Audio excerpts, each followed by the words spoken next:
Yes, everyone. Morning, afternoon. It's one of those matches where I got started a little slow this morning. I said I'm kind of running on yank time where I was pouring the coffee extra slow. Not a game that, I'm waking up for extra early. Like it's one that you're really, let's say, looking forward to. I woke up maybe almost just, yeah, kind of dreading, just seeing how this might unfold. Because as a lot of Spurs fans, maybe like me and Dermot, we find a lot of different ways to sort of go into this game, at least any game, with some sort of positive, type of, I don't know, positive, negative, let's not get into that, but some type of, optimistic type of energy. But with this one, it's at least for me, waking up a bit early, getting back late, off of the NJ transit, which is, let's say, a bit of a almost kind of a historical kind of, monument of a train, but, it does run quite slow. Got home a bit late, wasn't looking forward to this game today. So we'll see how this will unfold. Looking forward to all the questions that Dave cooked up for me, because maybe he'll find a way to kind of get my juices flowing. Got the coffee, got everything next to me to get prepared for this one. It's Man City today. Let's see if we have some luck in us. But it's a front three. We're going to do the best that we can with, like I said, a lot of good cooked up questions from Davo, who is missing out just the pre-match buildup. I think he has a relative who's celebrating a birthday today, but I'm going to go down Mia first. Mia, how are you today? Yeah, I'm good, thank you. Wrapped up warm. It's chilly here. I'm not going to lie. I'm feeling a bit cold, but yeah, kind of like, I don't know, I'm sort of excited to see what we can do because I like the way the Postecoglou obviously approaches stuff. But I'm also really nervous because they've got so many good players. I'm a bit like, how are we going to cope with all their players? But yeah, it's going to be a difficult game for us. I can imagine. Mhm. And were you maybe then hoping with all the cold weather that maybe a bit of snow would happen in Manchester, perhaps postpone the game? No, do you know what? I feel like I don't want to be doing that because then we're going to be piling up fixtures later on, and we don't want that either. So, no, it is what it is, right? It is what it is to me. I think none of us are going in thinking we're going to win it. So, it's sort of people don't like the words free hit, but it kind of is because if you already decided to the fact that we're going to lose, it kind of is a free hit. So, Hmm. I think for me, I really think it's very, very unlikely we're going to win. So it's a kind of let's see what happens. Like I want us see good football and give it to them. Even if we lose, Jack, and we play well, I think that's really important for us to play well. Absolutely, absolutely. And Dermatron, does it snow in, like you say, the best county, Wexford? No, no snow. It is so cold over here. We're under a snow and ice warning. The whole country is at the moment. But I want to say big up to Dave's sister. Happy birthday to her. Hope she has a lovely, lovely Yes. day. And Dave, be back soon. We miss you. We need you on here. But we understand family comes first. We've got Burnley in the third round of the FA Cup, which I think it's a great draw. Newcastle have got Sunderland, by the way, and Liverpool have got Everton. Liverpool have got Arsenal. So there's Oh, a couple of Newcastle, cracking. Scotland. That is Yeah, a tasty yeah. one. Ooh. There's a few there. Look on today's look. I'm not going to be like Mia. I'm not. I can't be like Mia. I can't be negative. I think we can. I think we can get Just give your results. introduction, Dermatron, and we'll get into the questions. But Yeah. I'm not negative. I'm not negative. I'm just trying to be realistic. I'm always someone who tries to be positive. Actually, I'm a very positive person, Yeah. but I'm also not somebody who's trying to think something will happen when I honestly don't think it will. we'll Because I'm convince just her of a lying to 4-1 myself. by the end of the show, Dermatron. Don't you worry. But hopefully everybody is keeping well this evening Yeah. We're or keeping very afternoon, well. wherever you are. I believe it's kind of a nice time for at least what maybe some people in Australia see. It's maybe not too late, at least for this kind of pre-match build-up. Maybe it's not going to be too late for the game at all. One that you can feel like you can at least kind of warm yourself up for, because that's what I'm going to feel like I'm going to need for this pre-match build-up. But big up to Wembley, everybody in the chat today. Hopefully you have, been like I said, preparing yourself for this one. Hit that like button, please. Head on over to Spurs Between the Lines, Mia's channels, because and as well as Dermatron's channel, THFC Till I Die, because they have been helping us out today. Big up to Wembley. Hopefully you're keeping well this morning, sir. And he says, hello, everyone. Do we all have sofas large enough to hide behind for the 4:30 p.m. UK time? This I don't usually do the watch-alongs behind a sofa, Wembley. I wish I did for this game. Maybe I'll kind of maybe link up with Nick, at some stage for a future Man City game if we're going to have this many injuries again. And I think Nick and I can maybe assemble, real kind of almost like couch army or sofa army of some kind to hide behind. But Mia, do you like to do the watch-alongs or do your own kind of viewing of the games, in a chair, sofa? What's your choice? Well, I normally watch it on my sofa, but I'm going to probably go and grab one of the. I've got like a 6-foot teddy in the house, so I'm probably going to sit behind that, so then I'm not directly looking, so I can just hear it but not watch it, maybe, because I think watching it, I'm just going to be like the whole time, be like, oh, what we're doing. I'm going to be like, danger, danger, danger. Like all the times it's going to be danger for us on the pitch. It's just, yeah, like I say, putting that fires all over the shop. So I'll probably hide behind a cushion or a big, massive teddy bear. So I'm not actually watching because I don't know if I can. I feel like a teddy bear I actually would love to have for this watch along today. Just something like almost like a stressed teddy bear of some kind. But big up Wembley. Dermatron, do you have a choice? Sofa, chair? Got my cushion. Got my cushion ready. Yeah, I got the Man City cushion. It used to be the Dyer cushion. That it's been retired now to the Man City cushion. But look, yeah, it's going to be interesting. The Mia saying stranger danger, stranger danger. That'd be me. I could just imagine watching the game going, stranger danger, stranger danger. Oh my God, it's a goal.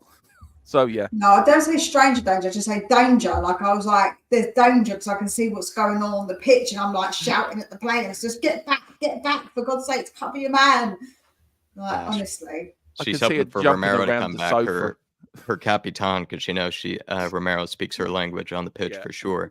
Big up to Wembley. Definitely. Hopefully you have a sofa large enough. If anyone is brave enough to, maybe go to maybe a rival pub of some kind, I do admire that, especially in kind of the U.S. Sometimes you kind of just have to go to some random pub and you just see kind of fans of all sort kind of, sort of intermixing together. But everybody, hopefully have somebody to watch it with. Maybe you're going to be joining us for the watch along, Wembley. We do appreciate the support. And hopefully, like I said, you are doing well. And everybody in the chat, get your comments in on this game and give me kind of something that maybe you feel like Spurs can take away from this in any sort of way. How can we get at Man City? Do they have, if any, type of weakness? Maybe when they come up against us, they somehow come up with one. But big up to everybody in the chat. Tony Cornelia saying, big game today, guys. Let's have a right go.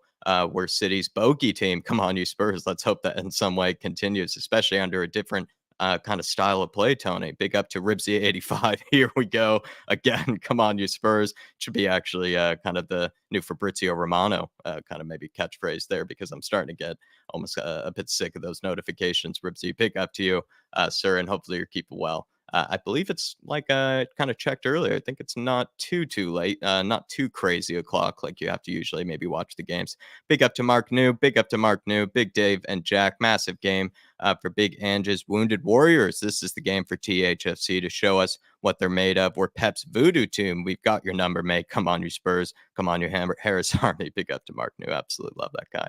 Geoff Totten, good evening. All late game for me. 12:30 a.m. Maybe it is kind of a ridiculous game. I feel like with some of the 3 a.m.s and 4 a.m.s that you guys have to kind of routinely do, Geoff, I don't know. I don't know about you. I feel like I prefer kind of a 12:30 a.m. At least you can kind of stay up a bit late, maybe get to at least maybe sleep in the next day. But I guess it's already kind of a Monday maybe for you. So I don't even know what I'm probably, suggesting. I think it's probably a kind of always kind of crazy for you guys over there. You guys have real dedication. Sean Johnston's in the house. Good to see you, Sean. He says, massive game today. We have to get the win, whatever it takes. It'll be tough, but I believe we can do it. We also have Mick Hanscom saying, hey, Spurs fans, it's time to stop the Raw and Smash City this afternoon. People are feeling it. Absolutely love it. Dwayne Street, love that name. Drawn Burnley at home then. Just glad it's a homer. Big up to Welsh Gal saying, big up, lads. Come on, you mighty Spurs. Harris Army, IPA Army, Big Ange. Big up to you, Welsh Gal. Let's keep up the luck this weekend. Big wins for Mr. Frank and Mr. Dyche. Maybe it can continue for us. Dark Sun G, good to see you this evening, sir. Hopefully you're keeping well. And he says, come on, you Spurs. Really nervous today.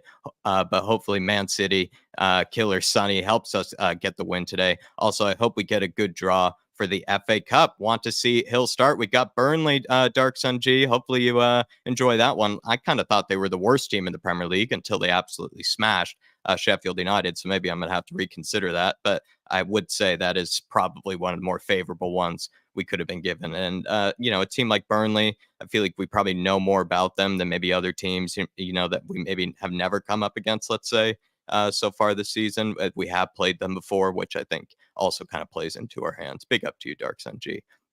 And is the game going to be at home, Dermatron, or is it going to be away? Yeah, it's at home, and we did play them. I think we beat them in the 1962 FA Cup final to retain our FA Cup. I think it was 62 or 61. I can't remember as one of them. Well, we did play them in the FA Cup final. And also as well to you, Dark Sun G, and kind of to Mia and basically everybody in the chat. Vincent Kompany, kind of a manager a lot of people kind of sort of had the hots for. It felt like kind of in the summer, as one of the managerial candidates. Not saying, Mia, that, at any stage, you did, but were you surprised by maybe Kompany, so far this season? And are you kind of, again, once again, very happy that we've gone with the big Ange? Yeah, I think at first I was a bit like, yeah, I want Vincent Kompany, but I think in the end I said maybe he isn't experienced enough. I did kind of say there is that thing that obviously that lack of experience. So yeah, of course, I love Ange. I think Ange is the right guy. I think we picked the right guy in the end. So yeah, absolutely. I can't even remember really. I feel like I kind of had a bit of an embarrassing one. I think it was like Thomas Tuchel for me was the one that I was kind of most keen on. But again, we've all kind of been I mean, wowed by the big Ange. do you know what, right? I feel that sometimes people are just so determined not to be wrong. I can hold my hands up and say, listen, I wanted Nagelsmann. But as soon as he started saying he wanted Chelsea, I remember saying to you, it's a bit like he's had his head turned by another girl. So I'm like, I don't want you no more. You can go off to her with her fakeness and her plastic surgery. Go ahead. And that's how I felt about Nagelsmann. So I did go off Nagelsmann because of that reason. So I think it's okay to be wrong. It's okay to say, yeah, I did pick that manager, but actually I'm really happy with Ange. I think both can be true. You can have wanted another manager, but be happy with Ange.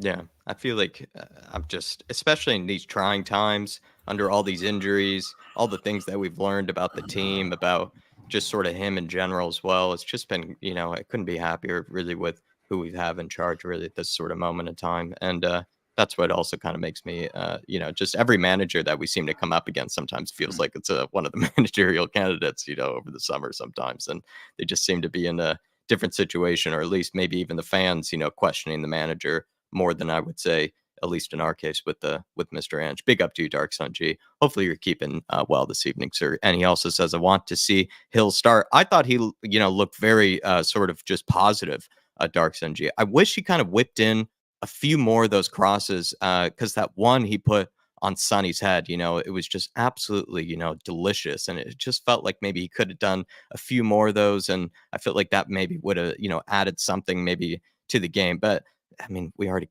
created a plethora of chances, and he could have even scored himself. He almost had one of the greatest sort of kind of 1-2s with Kulusevski that we've seen in a while. That was absolutely delicious as well, and he just didn't really bury it. I think just because, right? How many times have we seen Hill, been played, sort of clean through? It doesn't happen that often. I think if he gets more minutes under his belt, hopefully he can have that sort of finishing touch to him. But that so many times this season, Dark Sun G, I feel like Spurs could have had the greatest goal I've seen in years, but we end up just sort of hitting the post or just, kind of hitting it wide. But it has been really fun to see, especially him and kind of, Kulusevski and kind of the creative mid, kind of areas. It's just really great to see. Big up to you, sir. Rudy Toots in the house. Hopefully you're well this evening. Joff Totten's in here as well. We also have King Hoddle. Good to see King Hoddle. A loss today with the decimated team, even a thrashing, will not alter my support for our manager, a man who embraces the Spurs way and understands how the beautiful game was meant to be played. Come on, you Spurs. Very, very well said there, King Hoddle. Dave Yeah, H says, 100%. yeah, anything to add to that, Mia?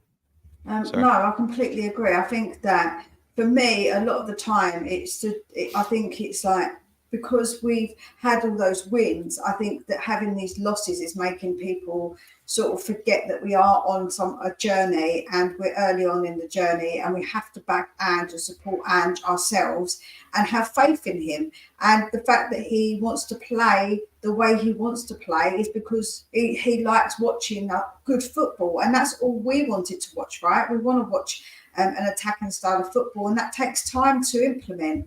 It takes time. So absolutely. And Dermatron, you love a bit of Spurs poetry, kind of what King Huddle's written here. Yeah, look, it's Ange. Look, we all got to get behind Ange. We all knew there'd be bumps in the road. This is just a bump. That's all it is. you know, we get behind the manager, we get behind the team. Mia's rightly saying we're playing the best football we've played in a long time. And she's taken us to glory. He's going to take us to the promised land. And I fully support what King Hardle said. Absolutely spot on.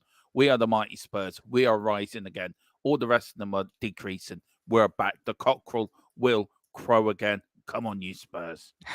Crow again. I love that. Big up Dave H, member of the Dave Army. Big up Dave, Jack, me, and Dermot. Hi to all in the chat. Come on, you Spurs. Let's do this. Come on, you there, Dave H. And he also have Derek Hutchinson in here. Always good to see you, Derek. And he says, big up Jack and Dermot. And Mia City 4-1 Spurs. Come on, host director. Big up Donna Vision. And went for a cold plunge in the lake yesterday with a friend in honor of the first snowfall of the season. I'm quietly confident about the result today. It's one of the most Canadian things I've ever seen written, you know, kind of in the comments here, Donna Vision. I feel like you guys are just made of a different type of blubber, you know, over there. You guys almost have 4 layers of, you know, just of warmth, you know, in that sort of in that sort of country of yours, because geez, I mean, it's ridiculous. I get too cold, and I grew up in Seattle and I was way too cold there. I absolutely love just baking out in the sun and just, you know, never do I enjoy the cold, I'll be honest. And a cold plunge, I mean, I'm never going to happen. Never going to happen. Do you know, saying that, Jack, I walked the other day when I was walking the dog down by the beach, and there's people ready to go down into the water here. So people are absolutely crazy. There's people who live around here who go to in the sea all year round. They don't care. So they're absolutely bonkers, in my opinion. Yeah. The Canadians got a certain kind of blubber, I'm telling you. I mean, yeah, it's just crazy what they can put up with the crazy weather. Big up to you, Donna Vision. And I bet, you know, that's sort of the thing these days. Seems like a cold plunge is sort of, you know, becoming very popular these days. So big up to you, sir. And we also have Wemberley saying, weren't you at the final ever Kiss concert at the Madison Square Garden last night? Jack, no, I was not. You know, I get that a lot, Wemberley, but no, I was not. I was actually, seeing actually the first newborn, my cousin. Had his first kid, so that was really nice to see. My first newborn in the family. First, I think it's now a first cousin once removed. So hopefully that's the newborn's first words. You know, his first cousin once removed. Jack, Big Pants is in the house, and get this one out of the way. We may get back to challenging for top 4. That's let's hope so. Big Pants. We also have Jason Bell in the house. Always good to see you, Jason Bell. He says, big up all. I'm strangely excited for today's match, though. I expect we'll get thrashed. I think any sort of, you know, kind of approach to this is well, you know, acceptable, Jason. I'm not expecting anything from anybody in here, but a lot of people in the beginning of the chat were definitely, you know, pumped up for this one. Big up to Ash. Hopefully you're keeping well, Ash. She says, hi, Jack, me and Dermot. Hi, chat. Big up to you, Ash. And really cool last time, that thing that Spurs were actually doing over in India as well, you know, kind of gathering, you know, sort of Spurs fans and just sort of kind of connecting them all together. I thought that was really cool and a really nice touch. And Dark Sun G saying, left my house off, the Gooners versus Liverpool in the 3rd round. Come on, you Spurs. I mean, we're going to see somebody crying after that game, Dermot. It's going to be Klopp or it's going to be Arteta. Do you know what?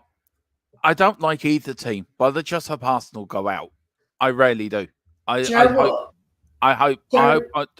Arteta is crying into his coffee Monday morning, and just Arsenal fans that just don't want to go anywhere.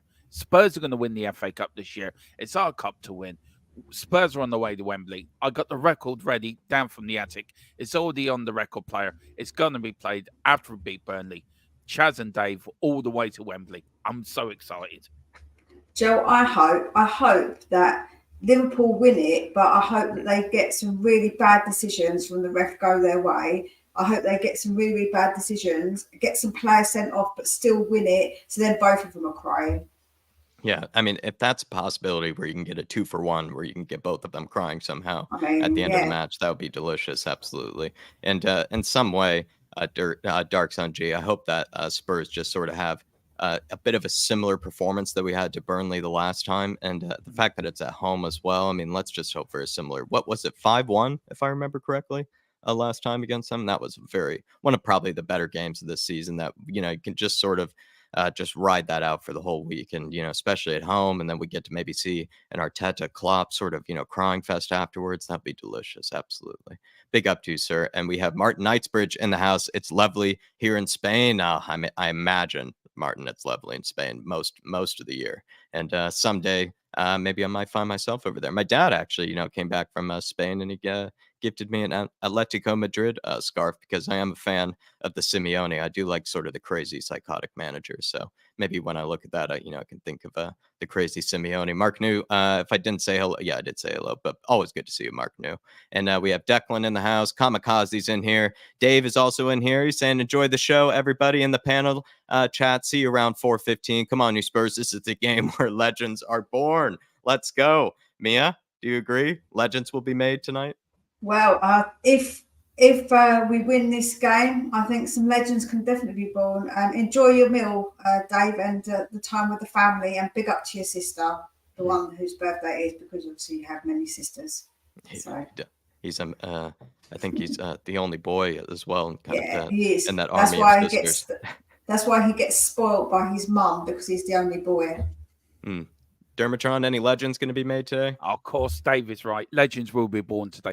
This is the day for the likes of these players, Lo Celso and co, to turn up, to go into there with their chest pumped out, their held high, the shoulders well back, wear the shirt with pride, come off that pitch as legends. Legends is banded around too easily, but there will be legends today if we beat Man City, and we're going to get something from today. I'm not into this thing of losing. We're going to get something from Man City today. Come on, you Spurs. Come on, Tottenham. We can do it. We can do it. Channel the 92-93 team when we went up to Main Road, beat them 4-2 in the FA Cup quarter final. Let's channel that. Let's channel that Terry Venables vibe, and let's beat them today.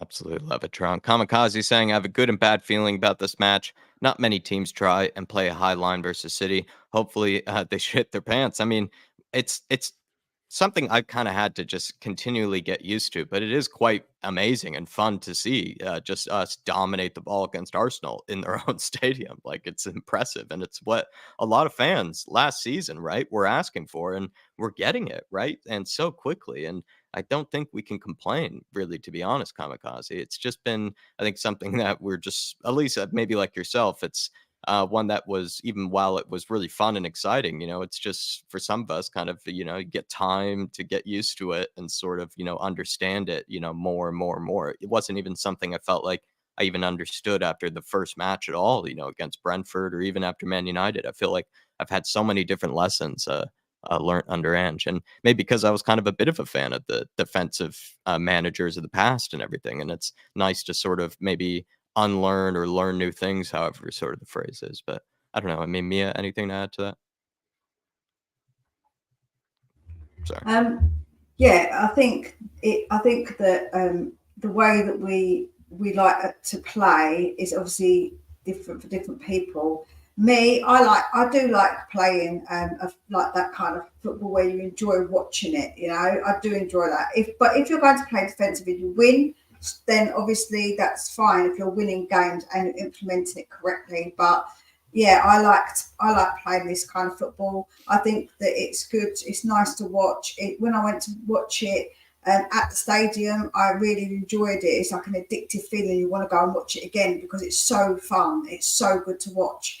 And you don't fall asleep watching it for sure. So yeah, I do really enjoy it. You had to be entertained at the Aston Villa game, right? Despite the defeat, because like I said, a plethora of chances, and even the Hill chance that we missed was, like I said, could have been one of the goals of the season with the link-up play. I think when we look back, Jack, like my favourite memories football-wise is probably when we had Redknapp, because we had Bow. He was an exciting player. When he got on the ball, they posted a video of a goal he scored, the goal he scored against West Ham, when he was quite far out, and he absolutely smashed it in. What a goal! Like players like that. And then when you look at Pochettino, we all loved the way that he played. We all just loved the way we were as a team. We were fearless, and I think that just brings everybody together a lot, I think. And I think that's because at the end of that game against Villa, lots of people stood and clapped the team still, because we've got that feeling, and I think that makes a difference in the way, because of the way that we play. I really do. Yeah, and well said there, Mia. And Rasta Country, good to see you, sir. And he says, good afternoon, gents. Not looking forward to this one, to be honest. Need a bit of Dave's positive attitude. Well, he's in the chat.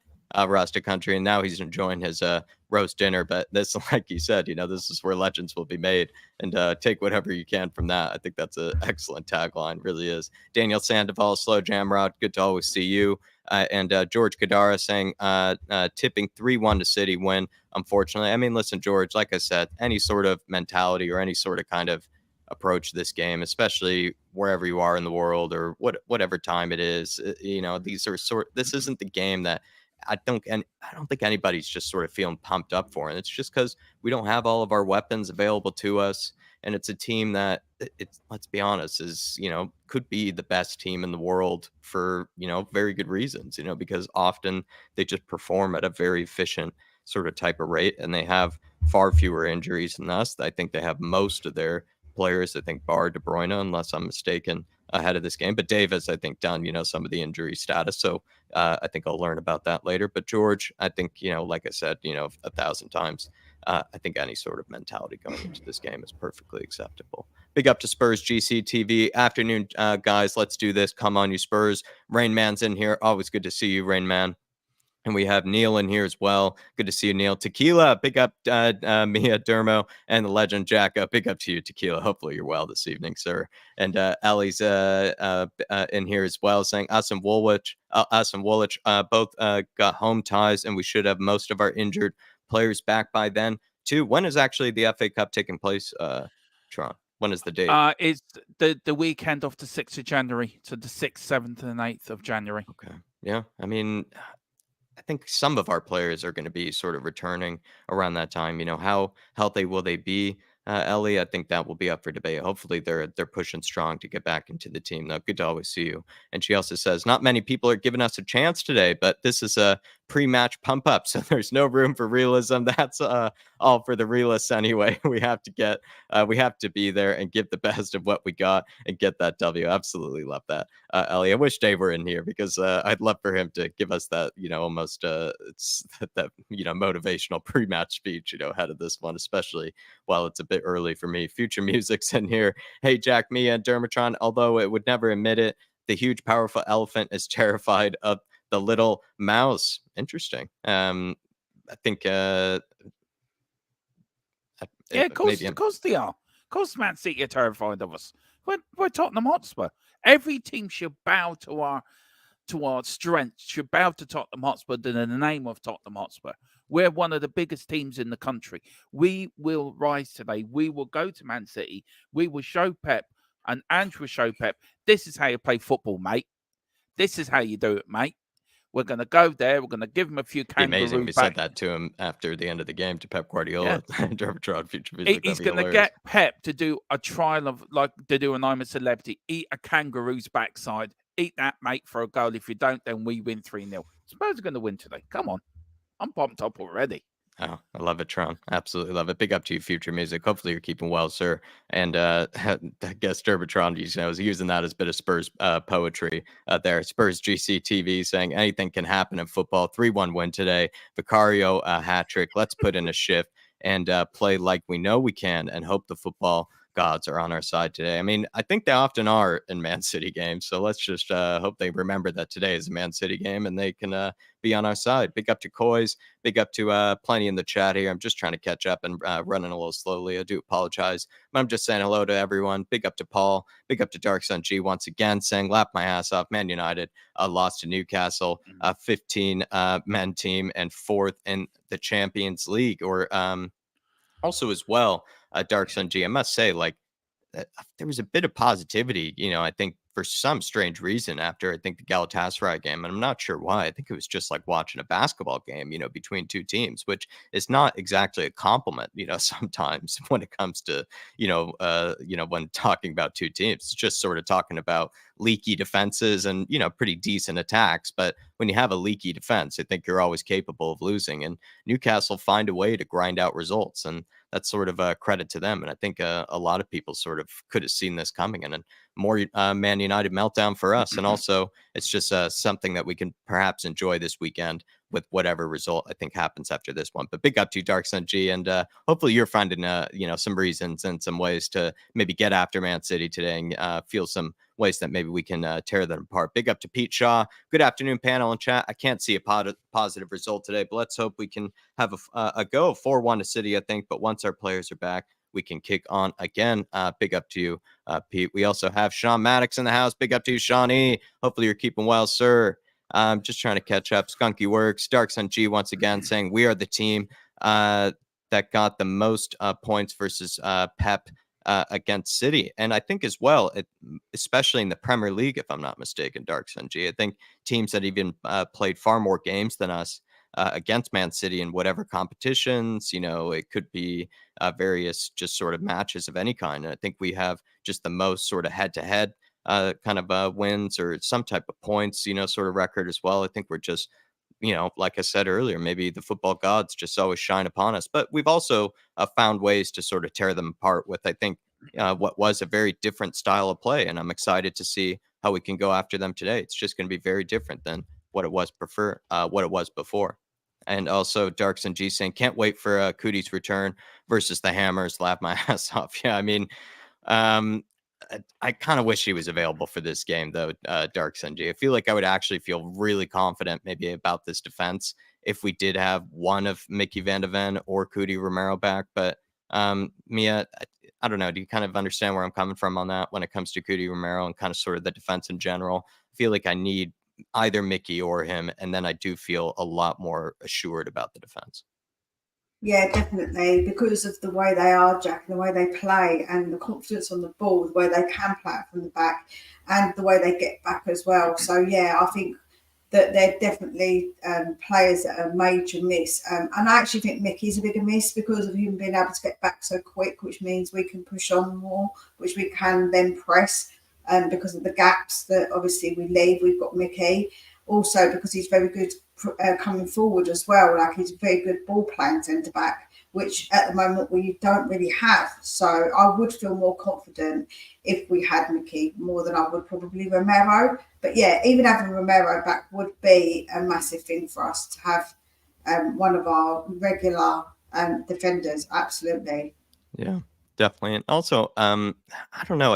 I feel like Cootie Romero's sort of pace is a bit underrated at times. Like maybe just because he anticipates well, so he doesn't always have to, even look that quick or anything. But I feel like the way that he even sort of, shows that aggression, right? He has to be sort of quick to the ball. He has to sort of get there while the striker is trying to sort of, run up to the ball as well. And he always seems to sort of be at least, right behind him, or at least with most speedy players and most sort of forwards, at least around the Premier League. So, I mean, Mickey Van de Ven is sort of a freak of nature. Like, like Dave says, I think, we might want to put him up for maybe the Netherlands track team, at some stage. But, what Romero, I think his pace, or at least his anticipation, is definitely underrated. And also even one of the compilations I saw of his passing, I think over the international break too, Dark Sun G, just the guy's passing is so underrated. That's also such a huge part of how we play and, makes us such a better team because he's so confident on the ball. And, I think in comparison to guys like Dyer, Davies, who really just seem to have, a lot of tunnel vision, kind of the way that they play, Romero almost seems to see the whole pitch and can take his time or move it quickly. I think he's just a guy that we always miss whenever he's gone. And it's always sad to see sometimes, I think, some of the hate that he even gets in certain games. I think you're right, Jack, with Romero. He's definitely good at reading the game, like you say, to do those passes. Like I say, he's a very good ball playing centre back. And you see him often at the, he gets all the way down the pitch sometimes, which is mad. So He definitely has got that ability. And of course, we saw when he shot in that absolute rocket of a goal, that he's got a good foot on him for sure. Absolutely. I'm not trying to underrate Romero at all. No, definitely not. I think both of them are integral to how we play. They're both very, very important to how we play. 100%. I don't think anyone would ever say that Mia would underrate, Romero's number one fan here. I mean, we have Romero's number one fan here on the panel. I mean, no one would ever say that. But also just just quickly again on the Romero sort of love fest, I think he's just shown, sort of this season, Dark Sun G, when we being pressed, when, games like this, right, when we are, let's say trying to dominate the ball, at the Etihad or at at the Emirates, or let's say coming up against Liverpool or whatever sort of team that we've tried to dominate the ball against and sort of dominate the game in general, it's because of his sort of skills in possession. It's also because of his anticipation in sort of reading the game and winning the ball back for us, and all these things that we miss so quickly when Dyer, Davies, and I think any sort of player comes into the team. I actually think Emerson had a fine game, but again, it's always going to be a drop off that has been considerable. And I just hope that, like I said, some of maybe the gods of some kind, can shine on some of our defenders today in some sort of way and replicate some of the fine elements of Cootie Romero's game. Big up to Lisa O. Always good to see Lisa O. She says, "Good morning, Jack, Dermot, and Mia. No score prediction for this one, but expecting a spicy one. Always spicy against Man City. Always spicy against Man City." And Dark Sun G says, "Fans would rather see their team lose like us, not Man United." I think when it comes to being a Spurs fan, though, I think at least for me, Dark Sun G, I do enjoy kind of being sort of hated, and the fact that pretty much every team in London seems to, at least, there are three of them that sort of see Spurs as, right, their number one sort of hated team and their number one rival, makes us, even when we're having our down seasons, at least sort of in some way kind of, in everyone's mind, sort of rent free, I would say, which is a nice added bonus. And when we're flying high and when we're doing well, you could see sort of their just faces boiling, and you could see that no one enjoys it. They find different ways to pick us apart. And I must say, I kind of enjoy all of it. Just makes it kind of a fun sort of roller coaster for me, Dark Sun G. But Man United, at least for me, I think I find them to be just a nice, just sort of bone, to feast on, anytime they go through their various sort of, chaoses or whatever sort of plural it is of that. Adrian Chia, greetings in from the Bissouma Third Kit Society, lock and load. Always good to see one representative, at least, of the Third Kit Society of Mr. Bissouma. And we do have him back today, Mia, right? And or I'll go to you, Germatron. I haven't asked you anything in a while. Sorry. I mean, that's okay. Bissouma, good to have him back. I mean, he is just, terrific in that number 6 role. He is. It's great to have him back. I would have loved Sarr back as well, to be fair, and have the pair of them in the midfield. But look, one's better than none. I think Bissouma is really important for us with his forward runs as well for midfield and how he dictates play. But we have to see how him and Lo Celso play together. I thought Bentancur and Lo Celso played brilliantly against Villa. But we've missed Bentancur, which is a big miss, but we've got Bissouma back, so at least that's a good thing.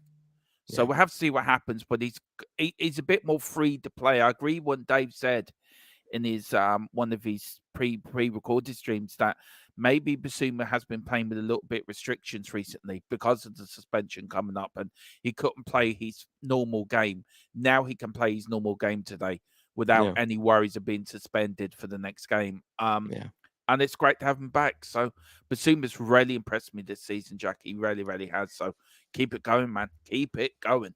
I really enjoyed his interview as well, Adrian Chia. It really was a terrific interview that they put up on the Spurs YouTube channel or wherever it was that I was able to catch it. I think I was listening to it, just sort of watching it in the morning, while I was I was kind of looking for something to sort of fall asleep to, because especially when it was in another language, I thought I would sort of just kind of fall asleep, but I was actually really enjoying it. And I've, watched the whole way through. It was really fascinating. He has a really cool story, and he's a terrific player. He really is. And it's good to have him back. Any of these players that we've been missing, it's just good to have him back. They were just dropping like flies, Adrian. They were dropping like flies.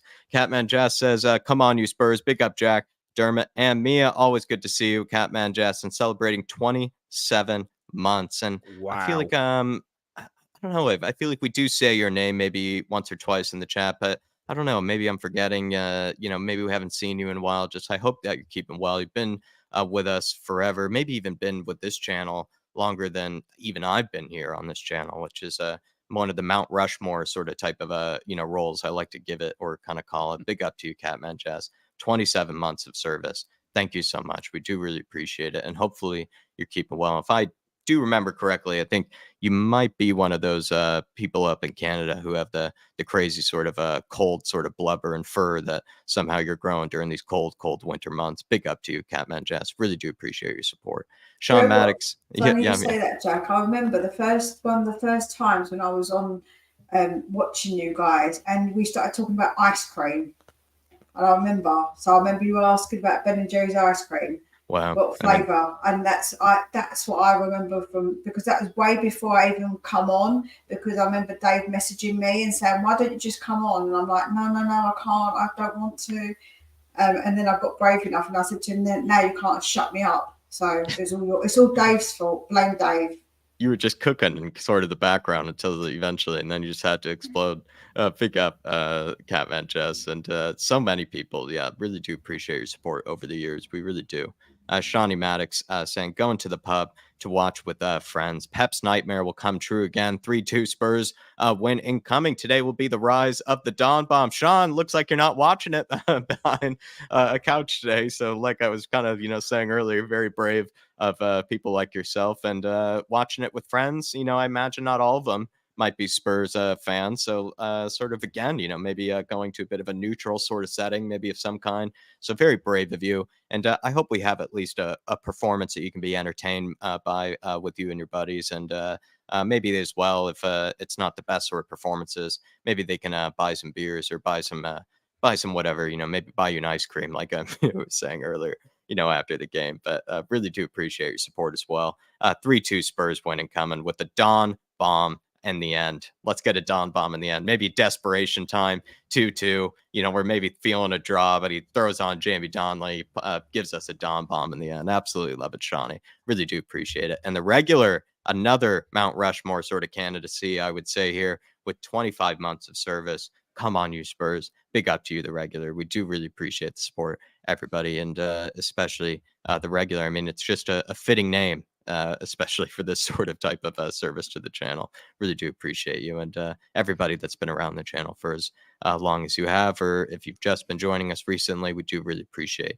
all of your support. But we're going to get started. We're going to get going. Do apologize if we've maybe been going slow in some people's minds, but just going to get back into the shape of things and preparing ourselves for this Man City game. And so hopefully everybody feels greeted. If you can, please smash that like button, get your comments in, and feel free to support the channel in any sort of way with a super chat or grab a membership. It does really help us out a lot. But we're going to get going with sort of the kind of pre-match images of kind of everything that you need to know about the game. Just let me get rid of this one. We have at the Empty Hat. We're playing at the Empty Hat Stadium. We don't have maybe the support of the home fans for this one, but we do have a fabulous away traveling support for each and every game. 4:30 p.m. kickoff, 11:30 a.m. for me. So it's going to be one of the prime time games, you could say, this afternoon for us Yanks over here. Simon Hooper is going to be the referee. Dark Sun G, if you're still listening, please, look up any sort of the dirt or any sort of the maybe a different, type of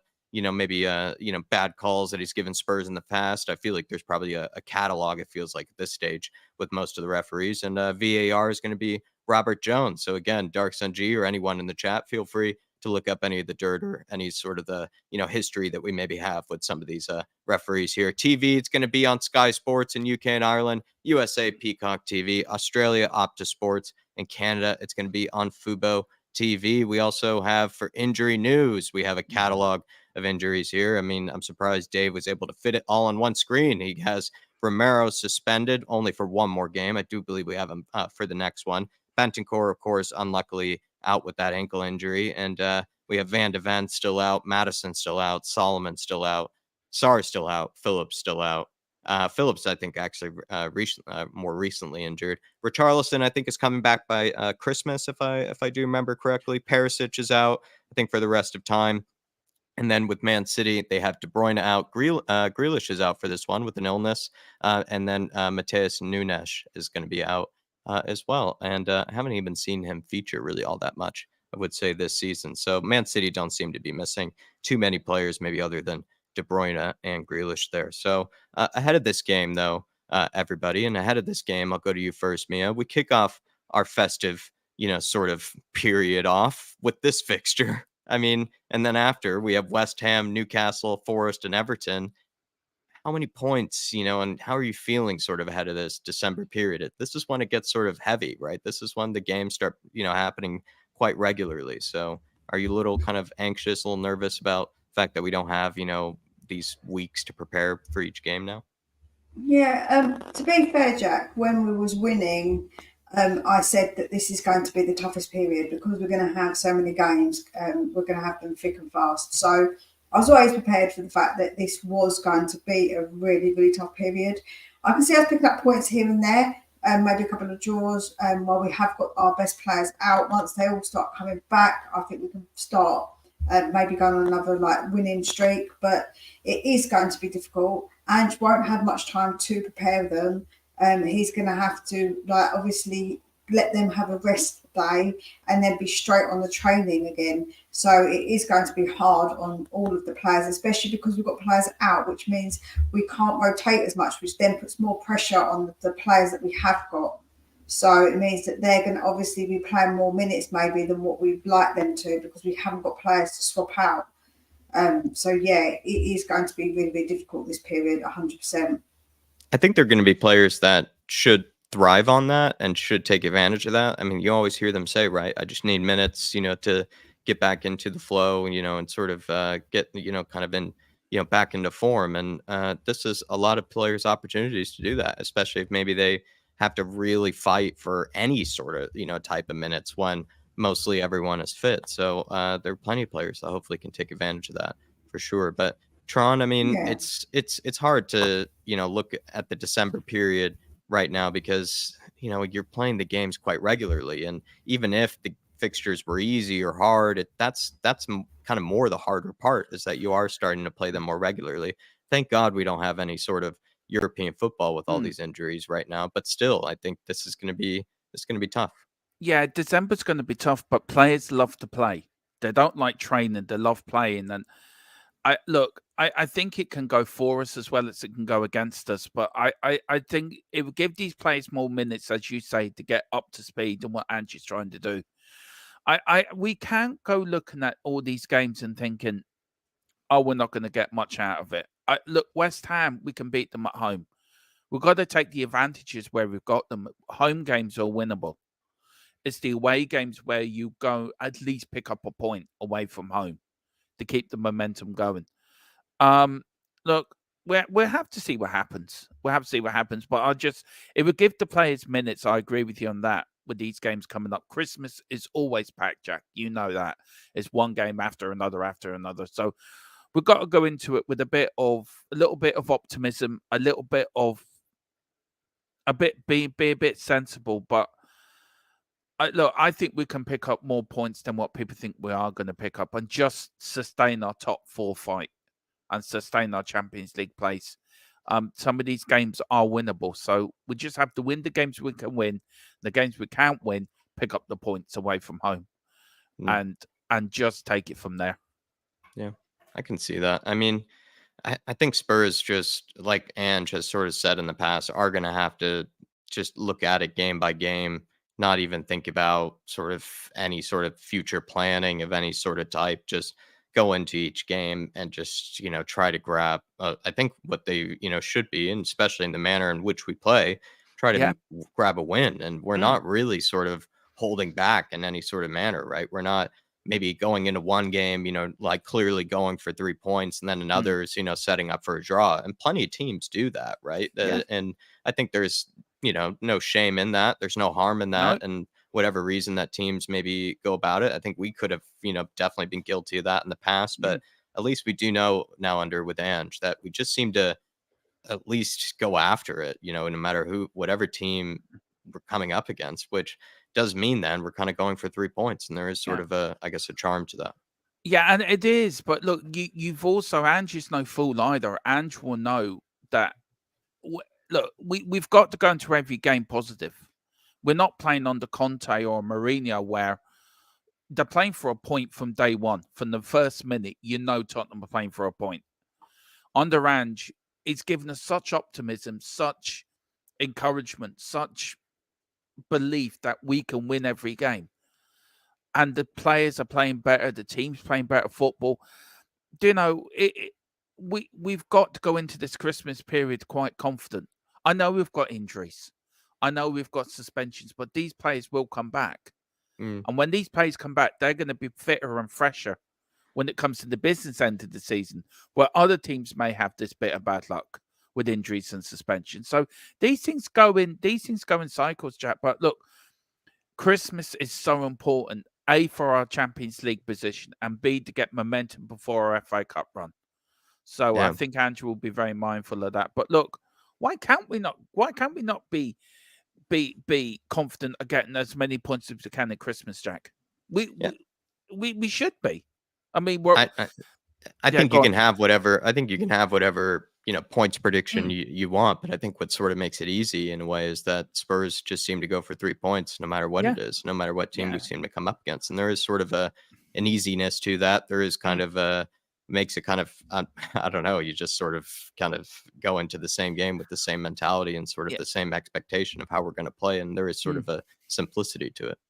Yeah, and if anyone said, and I know Mia agreed to this as well, if anyone said to us where we will, all the doubts were before the season start, losing Kane, this happening, that happening, and where we are now, everyone would have bitten anyone's hand off for where we are now, and it proves how well Ange's done.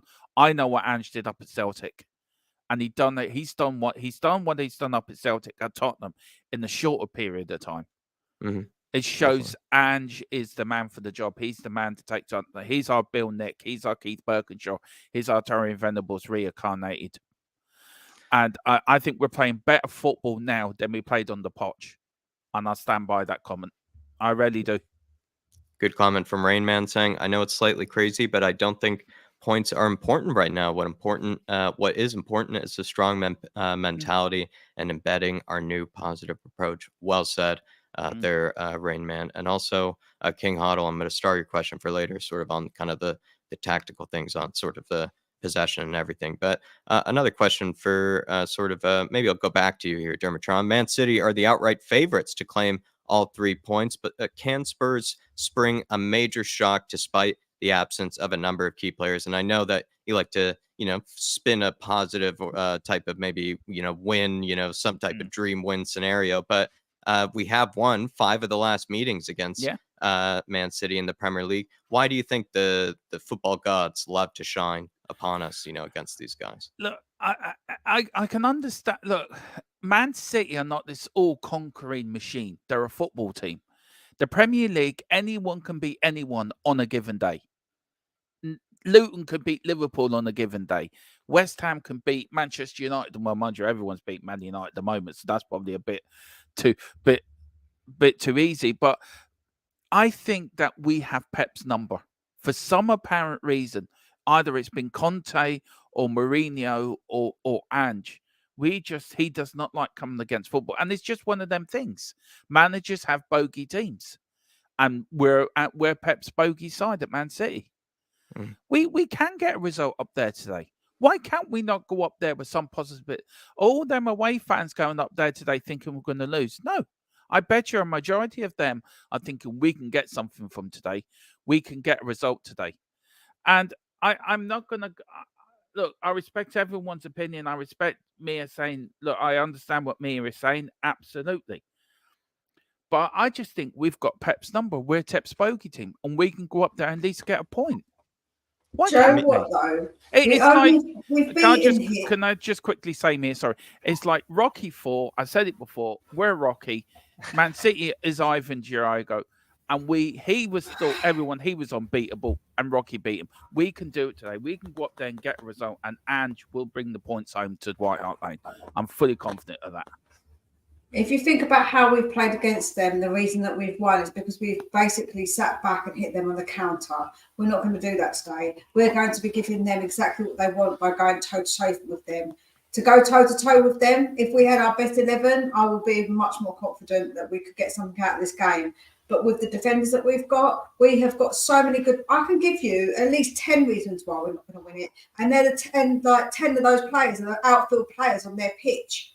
Like, they are just so good. They've got so many good players that they've got Rodri, they've got Doku, they've got Haaland. They've got so many good players, man. Like, I just think to myself, I'd love it, right? My Tottenham heart is telling me that we're going to get something out of this, right? Please don't get it wrong. I'd love for us to get something out of it. And if we do, I'm the first one to say I'm happy that we did. I don't wish us to lose. That's the difference. I don't wish us to lose. I'm just being realistic.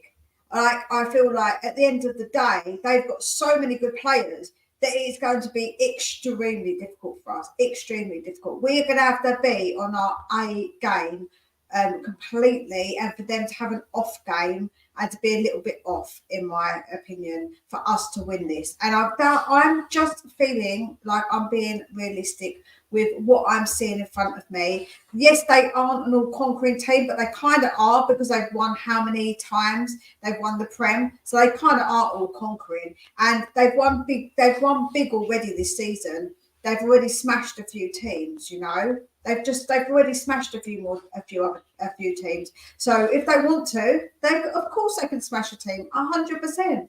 100% they can do it if they wish. But honestly, I don't want us to lose, but I'm just seeing what I'm seeing, and I just think this is going to be an extremely difficult game for us. And like I say, it all has to go our way, for me personally, for us to win it. I just woke up with a team. I just woke up with a team that felt significantly weakened. And when I go into a game like this with a team that's doesn't have the weapons that it needs to go up against the best teams in the world, I don't really, I'll be honest, expect a miraculous sort of, or maybe that's the point, right? You're thinking in order for this to be a win, it's going to take a kind of a miraculous sort of performance. It's going to take a special performance of some kind from a lot of players. But sort of the interesting thing is with Spurs is that somehow, some way, when we found ourselves up against Man City in the past, when we kind of did probably go into it kind of like, geez, like it's Man City, right? And even when we maybe did have most of our players, we did have some key injuries, we somehow got it done. We did it before without Harry Kane in the Champions League. Sonny was able to come out and be a legend on that evening. It's somehow with Man City, the football gods sort of shine on every player, and they somehow gel together a ridiculous performance. And maybe that's what Dave meant from earlier with the whole, this is where legends are made, because sometimes, random Spurs legends seem to be made against Man City, where the juice or the magic sort of potion seems to just shine on us, randomly against Man City. I mean, you go back to when Nuno's first game in charge. Nobody gave us a hope that day. No Harry Kane, and we beat Man City 1-0. Nobody gave us a hope when we went up in the Champions League quarterfinals. Everyone expected Man City to spank us. Okay, VAR helped us out, but we got through. No one expected us to beat Man City and have this sort of bogey team version over them. And I know what Mia is saying is correct. I'm not.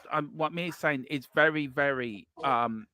Is her being the realist, and that's fine. I'm not deluded. I'm just optimistic that Spurs can win every game. I've not said that you're deluded. No, I'm not saying. I'm just saying. No, Mia, I wasn't. That wasn't you. Okay, I'm just saying. Some people call me deluded, and I don't care.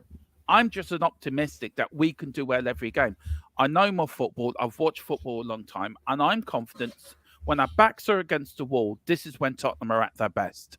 When we're at, when our backs are against the wall, we've gone into games before with worse situations, more players out, and we've always got results because we've got this inner fight within us, and we've got a manager now who's got this inner belief that we never give up, we never stop, we keep going, we keep trying.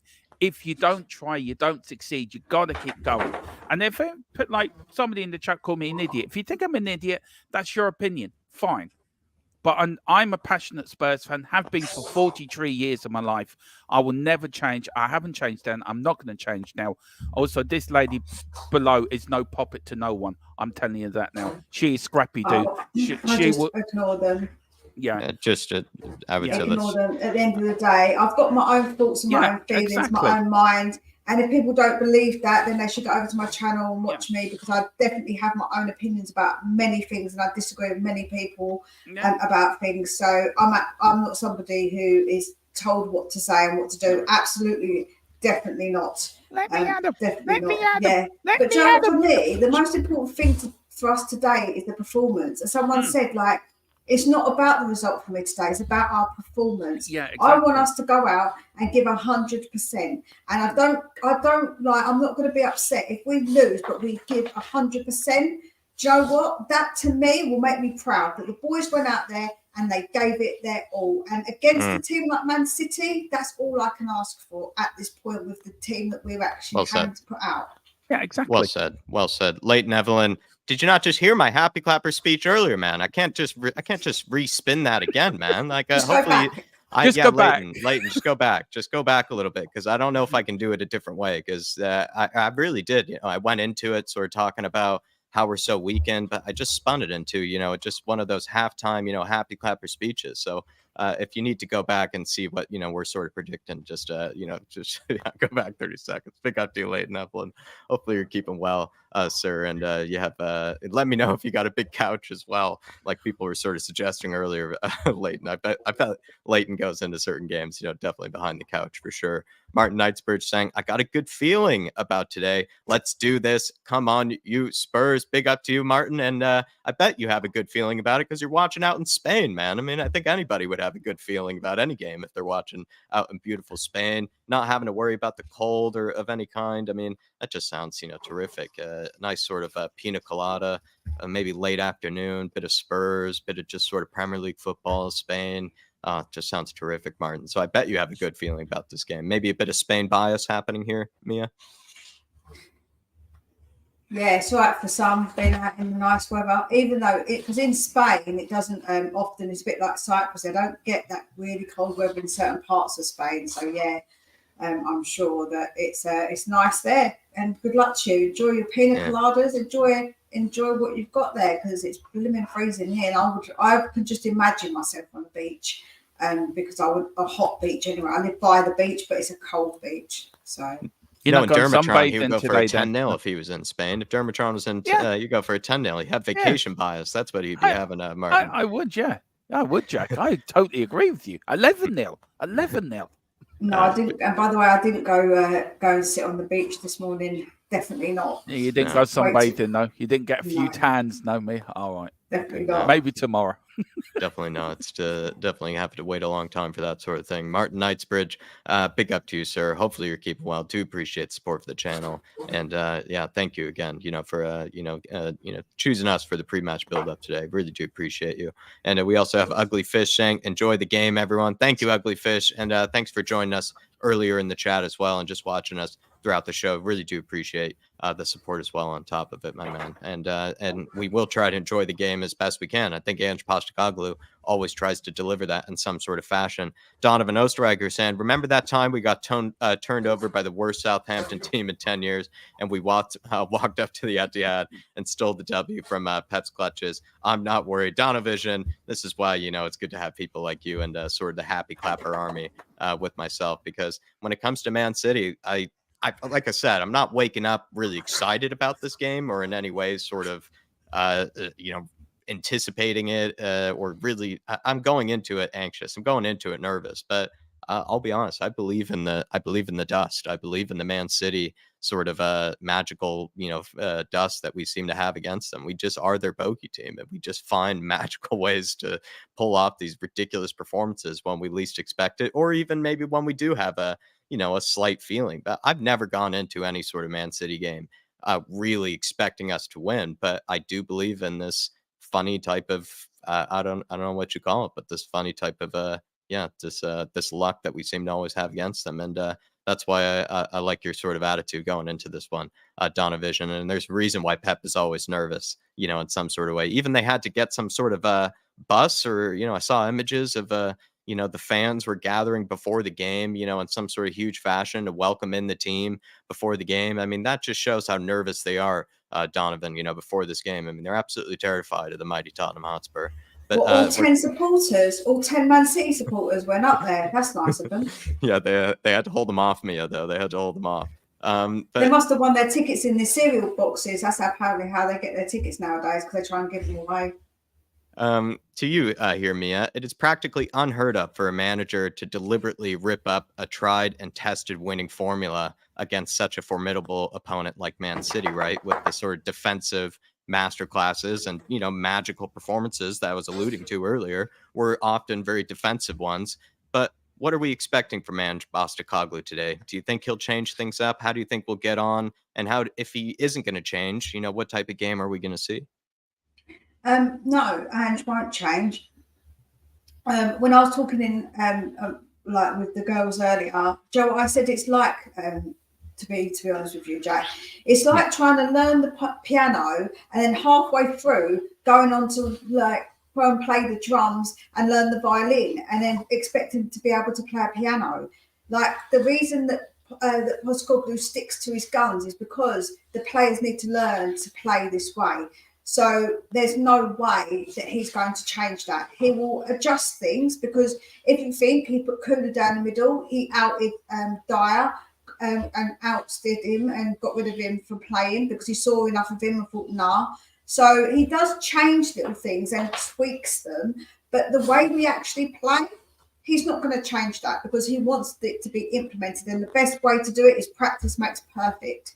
So I think that he will continue to play that way. I think that he won't be afraid of City. He'll say to the boys, listen, like I just said, it's not about the result. We know that City are a difficult team. For me, it's about implementing what I want. And what I want is for you to go out and play attacking football. So he will not change that, which means that, it's going to be a little bit of a scary time for us because we're going to leave space at the back and we're going to not have the defenders to get back as well as what we have got in Romero and Van de Ven.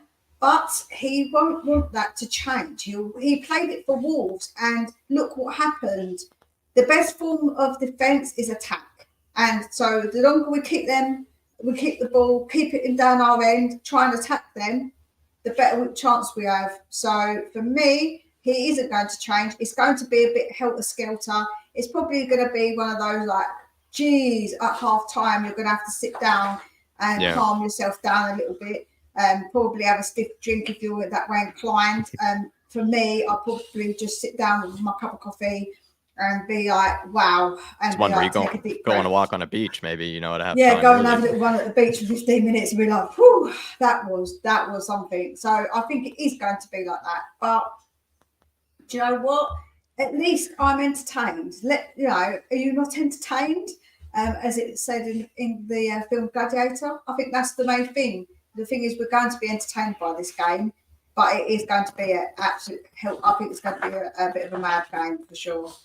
Yeah, absolutely. And a lot of people liked what you had to say, Mia. You know, a lot of people saying great analogy as well. I definitely agree. I always try and come up with a good analogy, you know.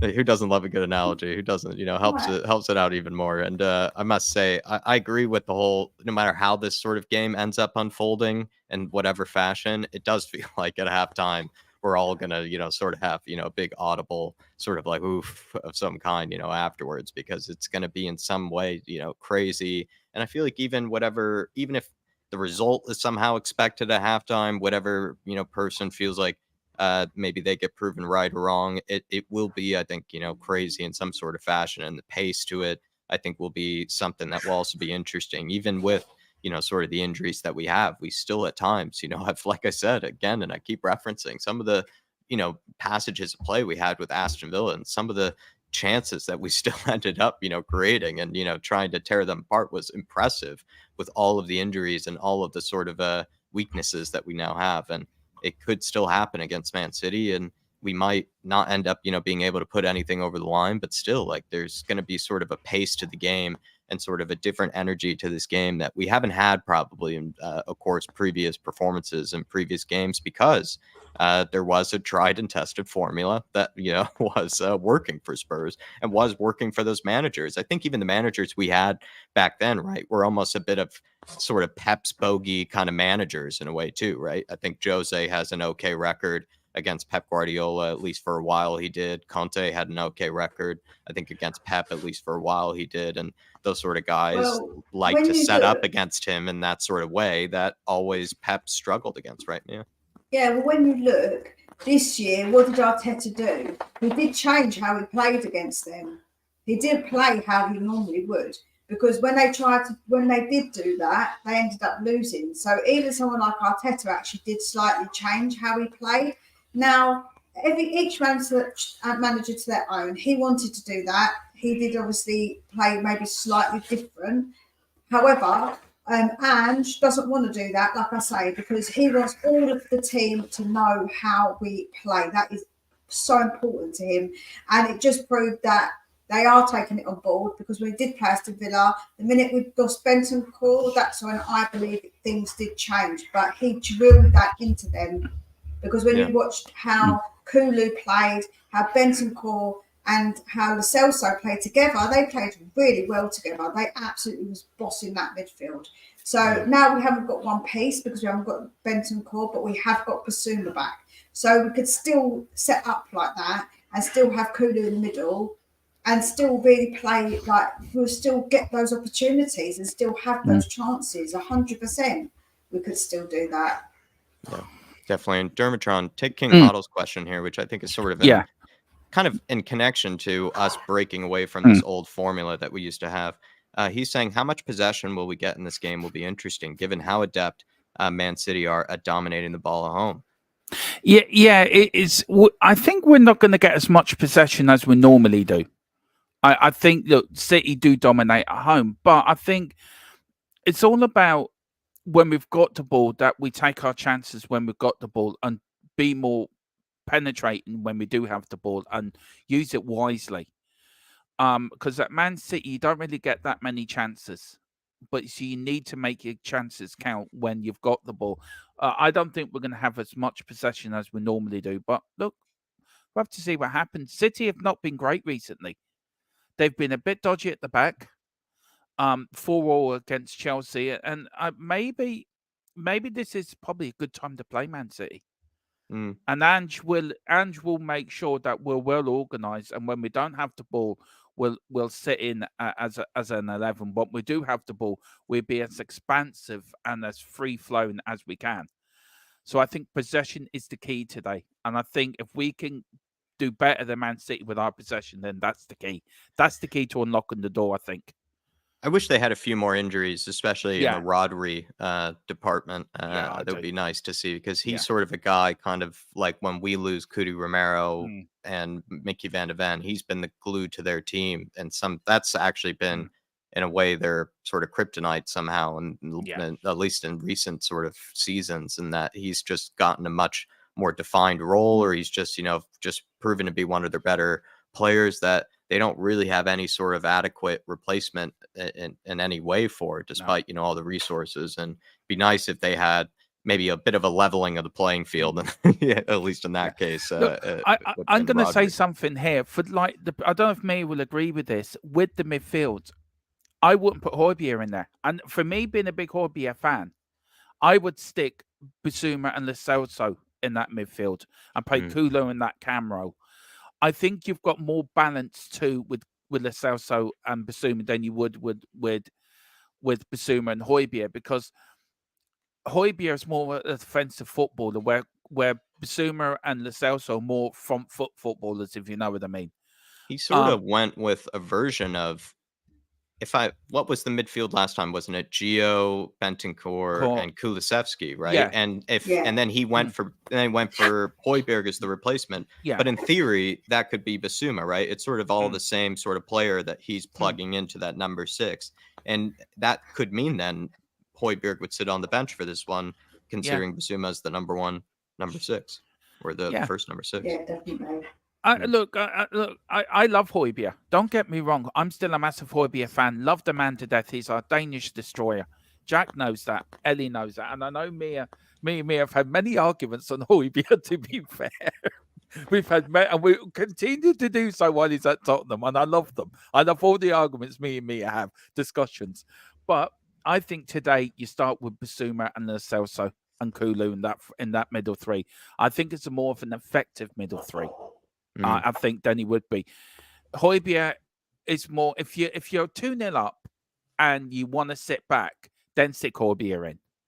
But if you want to start the game, you start with Bissouma, Lo Celso, Kulu, or put Kulu in the middle with Bissouma and put Lo Celso as a cam role.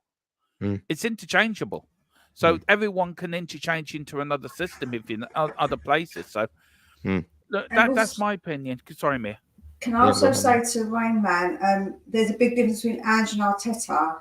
Also, Arteta this is his first managerial job, and he's not. I know he's only just come into the Prem, but Arteta's only just managed in the Prem. So I think they're not comparable, because I think actually Ange has got years and years more experience. So I would actually say that Ange has got a little bit on over Arteta, because he's actually got that bit more, quite a bit more experience of actually managing. Because don't forget, he was Pep's number 2, and then he's gone straight to Arsenal. So I don't think it's disrespectful of me to say about Arteta versus Ange, because I think Ange he's not silly. He's been playing and managed football for a very long time. And sort of the midfield department, Mia, would you go for Bissouma, Gio, and Kulusevski? Would you like to see that combination? And you got to see that sort of, like I said, in theory, in person, this whole Gio and Kulusevski thing together. Did you like it? Yeah, I think it worked really, really well. I think that you saw Kulu, he worked really, really hard in the middle. He can hold the ball up because he's really strong. He's such a strong lad. And then even Lascelles was getting a little bit frustrated, I think, because he weren't getting the ball too much, like when he wasn't getting the ball enough. But when he was on the ball, he was trying to create, he was trying to push forward. So, yeah, for me, I think it worked really, really well. And with Bentancur in there as well, when we had Bentancur, he's just so good on the ball, Bentancur. And he was sort of like the puppeteer of that midfield when it comes to it. And then you had the Celso and Kulu helping like as well. So that midfield was very, very good. When we had them for that first half hour, we were all over them. Yeah. And for me, if you look on the Villa game, say Bentancur and Lo Celso, you got that bit of South American magic in the middle of the park anyway. But Lo Celso has a point to prove.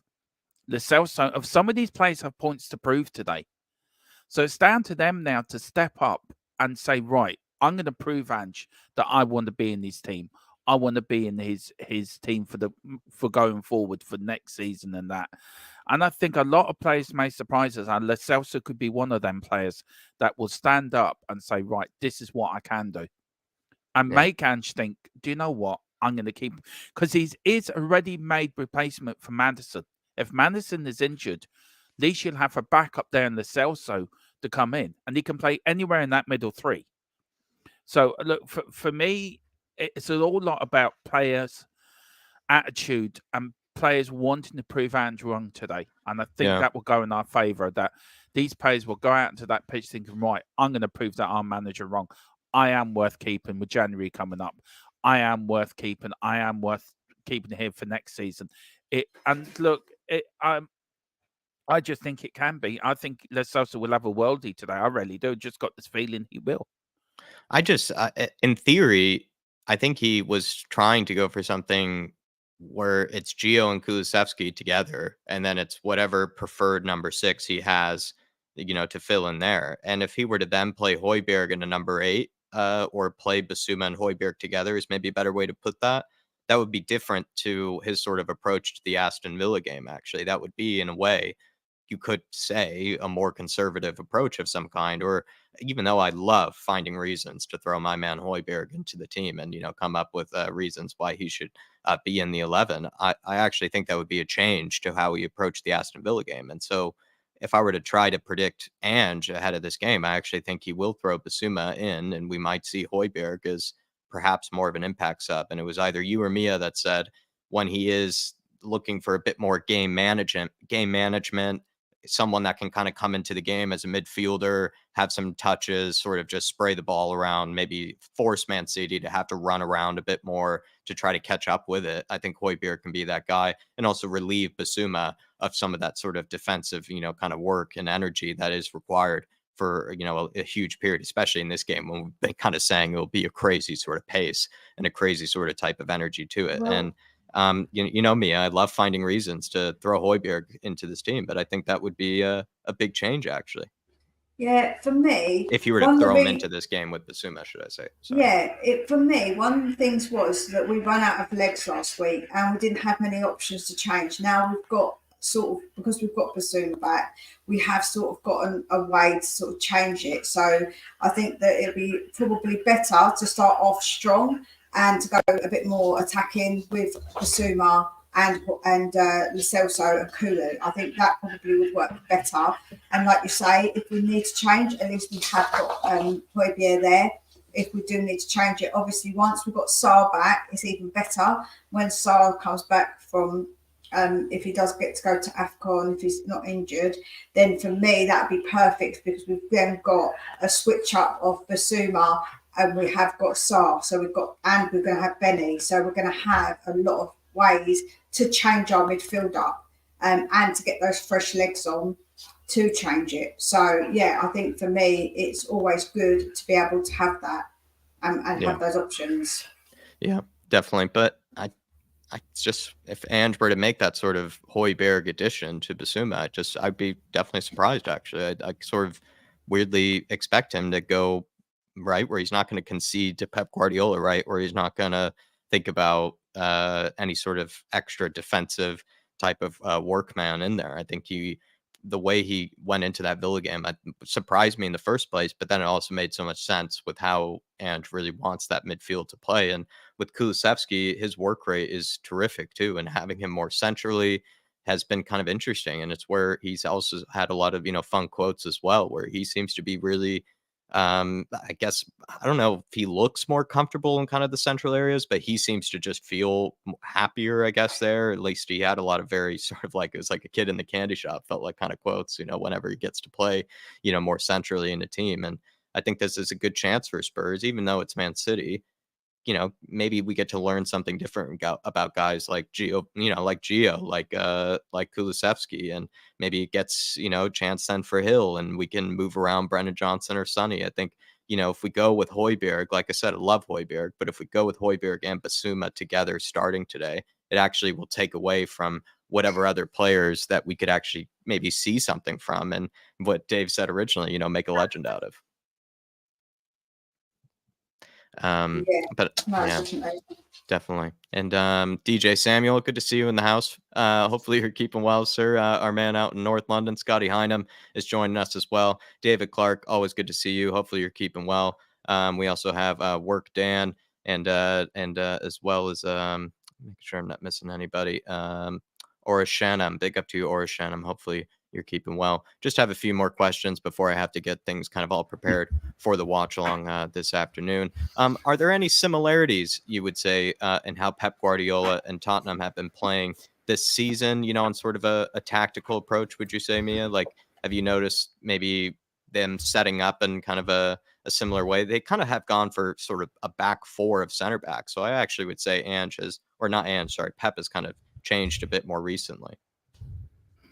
Yeah, Pep does do that though, because he doesn't want to keep things the same. So he has changed. They're not really firing on cylinders at the minute, but when they do get into their flow, they just play they're just lovely, aren't they, to watch, like when they do get into their bit more of a flow.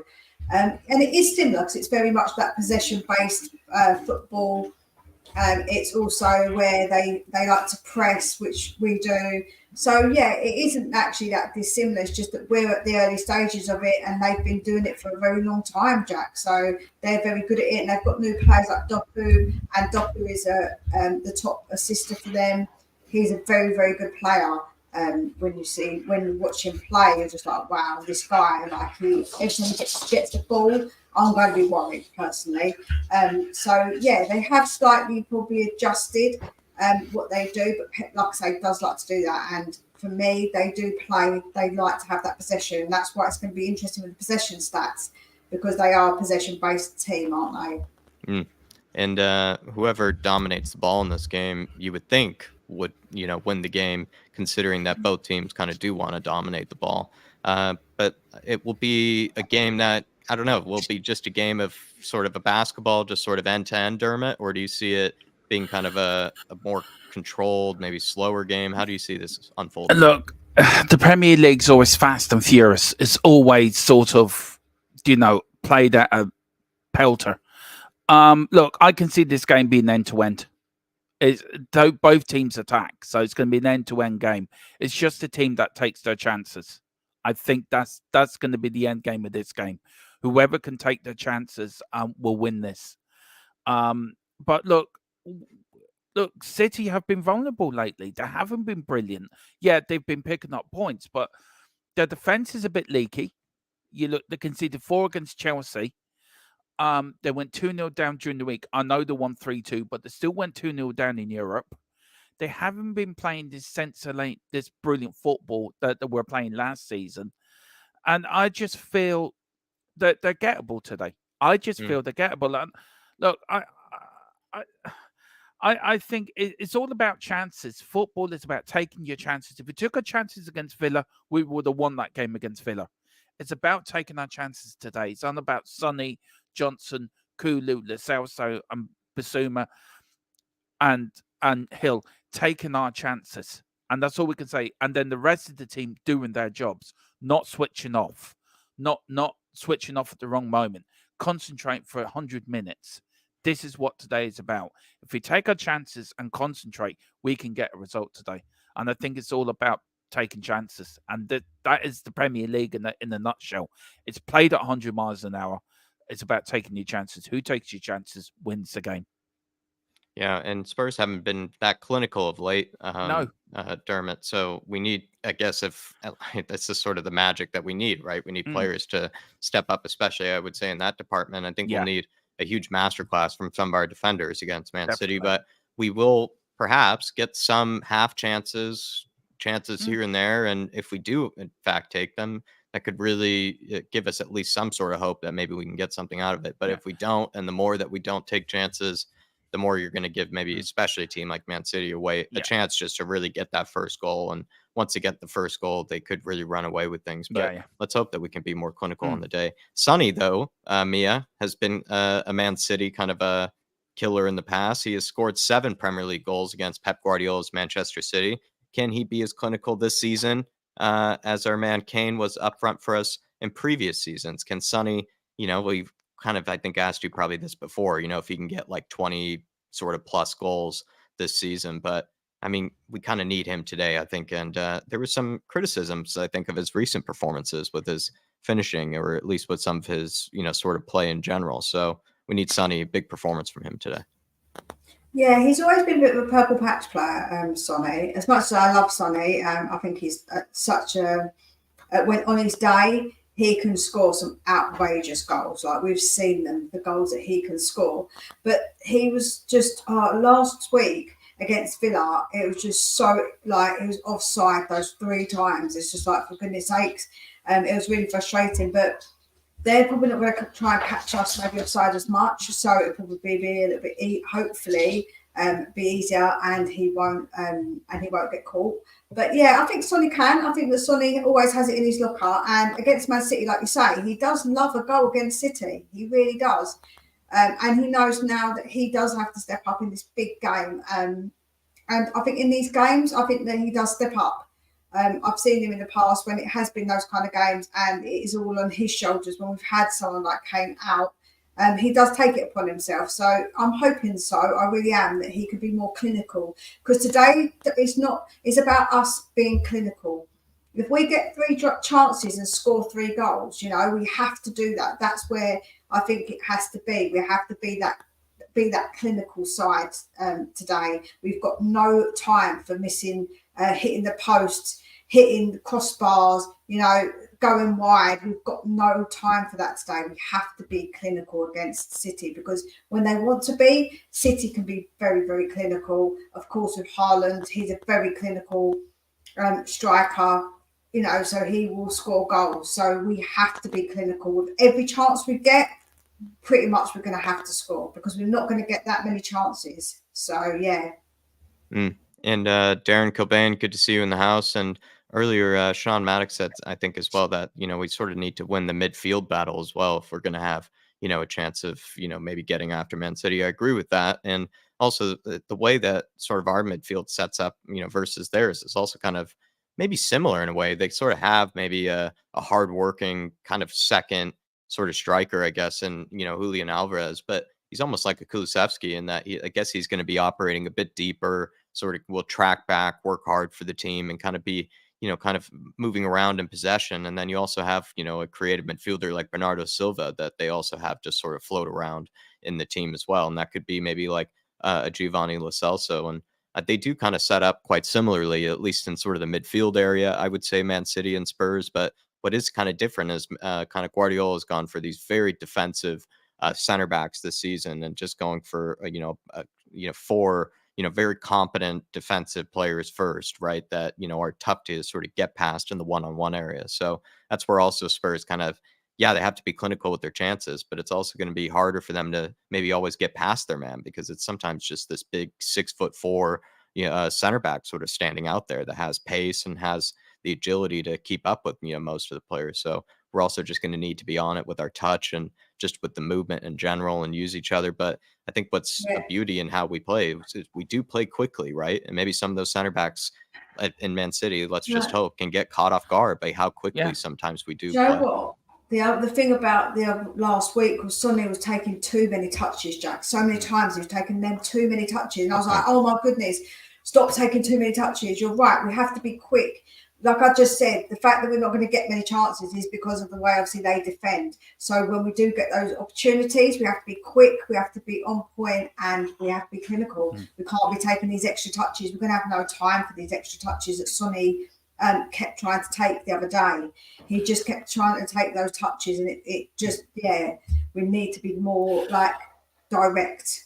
Yeah, and also Sonny's got 4 goals against Man City in his sort of career. Harry Kane's got 5. Jermaine Defoe's got the most goals against Man City in the whole Premier League history with 7. And then Robbie Keane with 5, Harry Kane with 5, Christian Eriksen with 4, Sonny with 4. Kulu's got 2 against them. So do you know what I mean? Sonny has got a good record against Man City. Not as good as Jermaine Defoe, but he is our man, and he did get the winner in Nuno's first game at White Hart Lane when we beat Man City after the European Championships. It was Sonny who scored the winner that day. So, Sonny does love a Man City. Come on, Sonny. Get in there. Before Pep Guardiola has called us the Kane team, Dermot. And then when asked about that, he says, I don't want to be guilty of calling this team the Sonny team. Is Pep right that we're kind of becoming, though, a bit of a Sonny team? Because do you feel like if Sonny doesn't score, we don't win? Or are we starting to see other players pop up with goals? I think we're seeing that once we get odd, like Madison pops up with goals, Kulu's popped up with a few goals this year, Johnson's popped up with a goal, I think. Other players have popped up. I agree with Dave when he says we do need a striker. I don't think Sonny's going to be that striker. I think we need to get an out-and-out goal striker. But I think it's a bit wrong saying if Sonny doesn't score, we don't score. I think we've won games when Sonny hasn't scored. So, look, it's Sonny's a very big part of the team. Sonny is our main man. He's our captain. But I think other players have stepped up, but they need to step up more. The players that are in today have to really step up. We haven't got a Madison, or we haven't got so a Hill. Hill has to step up. Lo Celso has to step up. Bissouma has to get a few more, I think, as well. Johnson has to step up. I think Johnson's been very hit and miss. Some games good, some games awful, some other games. So I think these players now have to step up. We can't go back to being a one-man team, which we were under Harry Kane. And that was a very, very fair description of Tottenham. It was Harry Kane scored. We did. If he didn't score, we didn't score. We can't go back to that. We need to go back to everyone chips in. But we do need this striker. Do we go for it in January, or do we wait to the summer? That's up to Ange. But I think other players have stepped up, but they need to do more. In games like Man I think you're being a little bit unfair on Johnson, because he had an injury and he didn't start at the beginning. So he hasn't actually played that many games. When you think about how many games we played and how many games he's played, I think you're being a little bit unfair on him. I think he needs a bit more time. That's fair enough. He's somebody who has popped up with goals, Mia, right? And he would take away that, Spurs are now a Sonny dependent team. He's probably that candidate that maybe could take away that tag from us, right? Would you agree? Yeah, I think he's got potential to be a really good player. He was a bit wasteful the other day against Villa. He weren't that great against Villa, I'm not going to lie. He wasn't that great at all. But I think that he definitely needs to get a bit. I think he's just come back as well. He hasn't been long back from that injury. So I do think that he needs to get back to being a bit fixed. People saying he's out of puff after 60 minutes or 30 minutes, but maybe that's to do with the fact that he has been on and off. He hasn't continuously played. So I'm hoping that he does get fitter and show us what he's got, because I definitely think he's got something. I think he's got that something that could add to our attack for sure. Just a quick question to you guys. Do you think that players like Johnson and that are still getting used to Angie's system? Angie's system is very, very, it's very, you have to be really, really fit to play Angie's system. Do you think certain players are still trying to get used to it, and once they do get used to it, we will see the better players that they are? This is why we bought them. Do you think it's all about getting used to Angie's system? Definitely, I think it's about getting used to Angie's system. And just sort of Brendan Johnson, though, quickly, I think he's trying to get used to. I mean, in Forest team, he was kind of one of their main finishers kind of last season, and he was kind of one of the guys that they were dependent on when it comes to scoring. And what was interesting in this game was, at least in the Aston Villa game, he was very sort of pass first in a lot of cases, and he was trying to set up Sonny. It felt like for a lot of sort of cutbacks and everything. And perhaps in this game, we might need him to be a bit more selfish, I would say, going ahead of this one, or at least need him to take some of the chances. And sometimes maybe that's what Man City and teams expect, is sort of guys like Sonny to be the one to shoot and be the one to sort of end up, being the guy that they feed the chance to. But it'd be nice to see a bit more sort of maybe courage from guys like Johnson, maybe just take it themselves, especially in the Aston Villa game. I think he was a bit guilty of that, not taking it himself sometimes. Yeah. I just want to say very to Pat Whelan, very, very quickly. Pat, please just jog on. All right. Stop attacking me and Jack. Okay. I have played football, pub football. Jack has watched the game for many years. I have to. Just jog on, please, because I'm getting sick of your negativity. This is a pom-pop show. I want to be pumped up before this game. Don't need your negativity. Just jog on. Sorry, Jack. I'm just got a bit beat off his negativity. It's all right, Dermotron. I had to say something. Sorry. It's okay. Mia, I think we'll just sort of wrap things up here, though, everybody. I do have to set up the watch along for later. But Mia, please tell people about Spurs Between the Lines. Any thing coming up on the channel? Yes, I will be doing a instant reaction with Ellie and Kate. So that'll be good fun with the girls. I do a show with them on a Tuesday at 8 o'clock as well. So we do a Today is the Debate. And also I'm going to be doing 12 Days of Christmas. So from the 12th, I've got a different content creator to come on and give answers to some questions that we might not necessarily know about them, that we don't really talk about on stream. Some really good, interesting questions, I think, as well. But some of the ones I've done so far, I've said they've been quite thought-provoking. So it's good. That's what I want. And I want people kind of over the Christmas, it's nice to get to know people a little bit better and get these content creators that you watch for you to know them a bit better as well, because the people who watch us obviously are so great and they're so loyal, and they come in and give us their support. And it's like us giving back to them because we're telling them a little bit about us. So I will be doing that. Please, everybody, do check out Mia's. She comes up with a lot of great show ideas and a lot of different types of content, which I think is nice to see. I think especially her different sort of versus shows on different topics. And also I like this sort of Christmas show idea as well. Does also some transfer work. So tries a lot of different things over there. So please check out Spurs Between the Lines. Dermotron, what's coming up on THFC Till I Die, sir? Yeah, we've got the watch along today, of course, the Man City, Tottenham watch along. We've got the post match tomorrow, and then we've got the build up to the West Ham. We've got loads of shows. I'm doing shows with the Full Time Sports Network as well, covering other Premier League games. I did the Man United Newcastle game last night, so we're going to do that. We're going to have a big pre-Christmas show. Hopefully you and Jack and Mia will come on for that just before Christmas, just to thank everyone.